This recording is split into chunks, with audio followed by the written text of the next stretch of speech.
Setelah lama diam, keluarga almarhum Arya Daru Pangayunan akhirnya buka suara. Keluarga korban tidak menerima kesimpulan penyelidikan Polda Metro Jaya yang menyatakan kematian ADP tanpa keterlibatan orang lain dan tidak ada tindak pidana. Keluarga ADP kembali meminta penyelidikan kematian ADP dilanjutkan. Keluarga ADP meminta penanganan kasus diambil alih Mabes Polri. Perjuangan tersebut akan didampingi oleh dua penasihat kuasa hukum, yaitu Nikolai Aprilindo dan juga Dwi Librianto. Nikolai mengatakan ada berbagai kejanggalan dalam kematian ADP. Akan ada petunjuk-petunjuk baru yang nantinya akan disampaikan ke penyidik Polda Metro Jaya guna melanjutkan penyelidikan. Pihak keluarga sudah memberikan berbagai macam informasi dan bukti yang ada pada mereka, baik kepada pihak penyelidik, Kompolnas, Komnas HAM, semua sudah diberikan oleh pihak keluarga, dari keterangan sampai apapun yang mereka ketahui dan mereka dapatkan. Tapi itu tidak dipertimbangkan sebagai suatu fakta bukti tentang pengungkapan misteri meninggalnya almarhum. Ini yang sangat kami sayangkan. Inilah kemudian kami merasakan bahwa kami pada posisi yang sangat lemah dan menghadapi situasi yang sangat sulit. Dan ini adalah menyangkut saya sebagai ASN, anak saya sebagai ASN.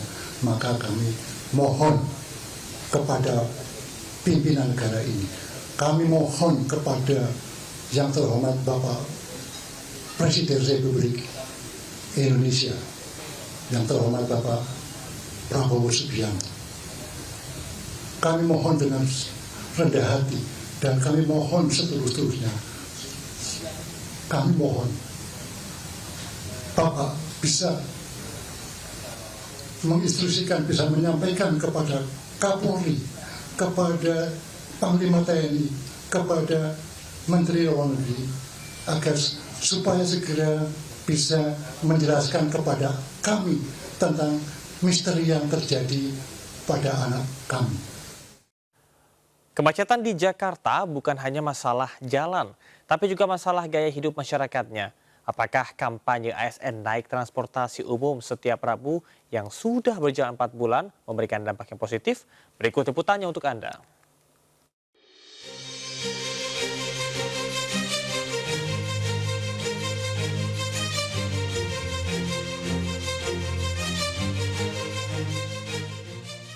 Meski tak lagi menjadi kota termacet di Indonesia, kemacetan masih menjadi momok warga Jakarta yang tak kunjung usai.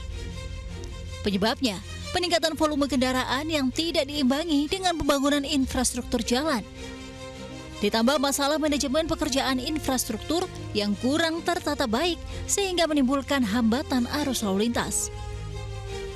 Mobilitas ASN dan pekerja swasta yang mendominasi jam-jam sibuk pun menjadi penyumbang padatnya lalu lintas, diperparah lagi dengan kurang optimalnya pemanfaatan moda transportasi umum. Naik transportasi umum, ya lumayan kalau misalkan macet gitu kan, pernah beberapa kali naik transportasi pribadi, cuman preventifnya itu ya datang lebih pagi karena biar untuk menghindari kemacetan. Sejak 30 April 2025, sekitar 65.000 ASN Pemprov Jakarta diharuskan naik transportasi umum setiap hari Rabu. ASN diharapkan menjadi agen perubahan mengajak publik menggunakan transportasi umum, sekaligus berperan aktif dalam mengurangi kemacetan dan polusi udara. Ini akan mengurangi kemacetan, polusi juga pasti turun karena aktivitas 65.000 orang setiap Rabu itu dampaknya besar. Jadi kalau mereka nggak patuh, pasti mereka akan kesulitan sendiri. Kenapa kesulitan? Karena kami tidak menyiapkan transportasi umum buat mereka. Sehingga kemudian di kantor saya juga minta kepada Satpol PP untuk ngontrol siapa yang naik kendaraan pribadi. Harus membiasakan untuk menaik kendaraan umum yang disediakan oleh Pemprov DKI. Yang kedua, mengurangi kemacetan. Kemudian mengurangi polusi udara, dan tentunya kita ada sedikit jalan juga dari rumah, pasti jadi sehat kita. Program pemerintah bagus. Yang pertama mengurangi polusi udara. Yang kedua memang Transjakarta itu kan program pemerintah juga. Kita naik angkutan itu lebih bagus sebetulnya. Kendala mungkin kalau misalnya rumahnya jauh ya, karena kan belum semua transportasi umum di Jakarta itu kan menjangkau titik-titik tertentu. Jadi kadang transitnya banyak, terus secara waktu juga lebih lama dibanding kalau naik kendaraan pribadi. Kini, penggunaan transportasi umum di Jakarta baru mencapai angka 21%. Gubernur Pramono menargetkan jumlah pengguna transportasi umum di Jakarta naik hingga di atas 31%. Dari Jakarta, Tim Liputan melaporkan.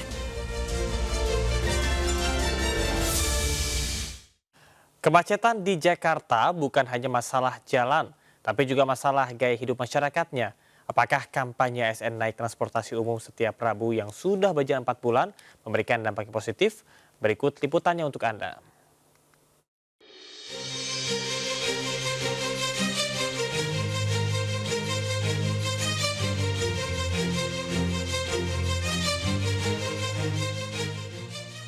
Meski tak lagi menjadi kota termacet di Indonesia, kemacetan masih menjadi momok warga Jakarta yang tak kunjung usai.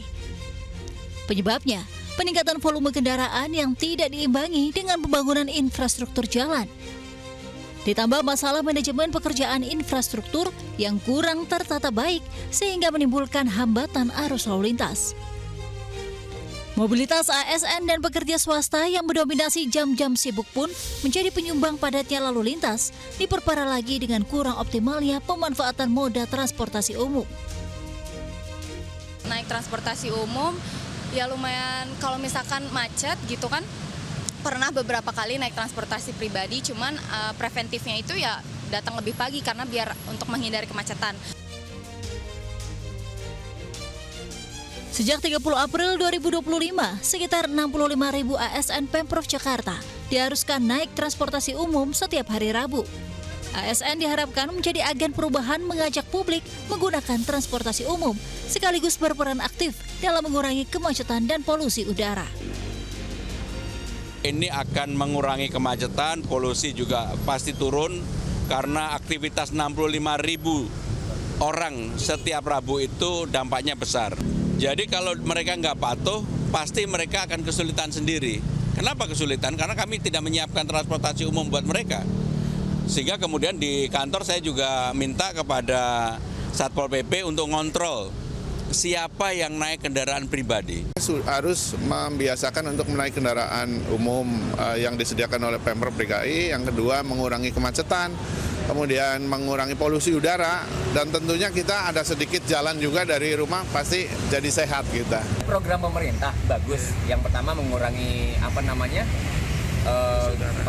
polusi udara. Yang kedua memang Transjakarta itu kan program pemerintah juga. Kita naik angkutan itu lebih bagus sebetulnya. Kendala mungkin kalau misalnya rumahnya jauh ya, karena kan belum semua transportasi umum di Jakarta itu kan menjangkau titik-titik tertentu. Jadi kadang transitnya banyak, terus secara waktu juga lebih lama dibanding kalau naik kendaraan pribadi. Kini, penggunaan transportasi umum di Jakarta baru mencapai angka 21%. Gubernur Pramono menargetkan jumlah pengguna transportasi umum di Jakarta naik hingga di atas 31%.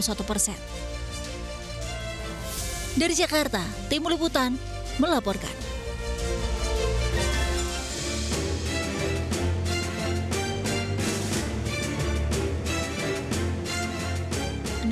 ribu jumlah ASN Pemprov Jakarta jelas tak akan signifikan mengurangi kemacetan saat mereka meninggalkan kendaraan pribadinya, apalagi cuma tiap hari Rabu atau seminggu sekali.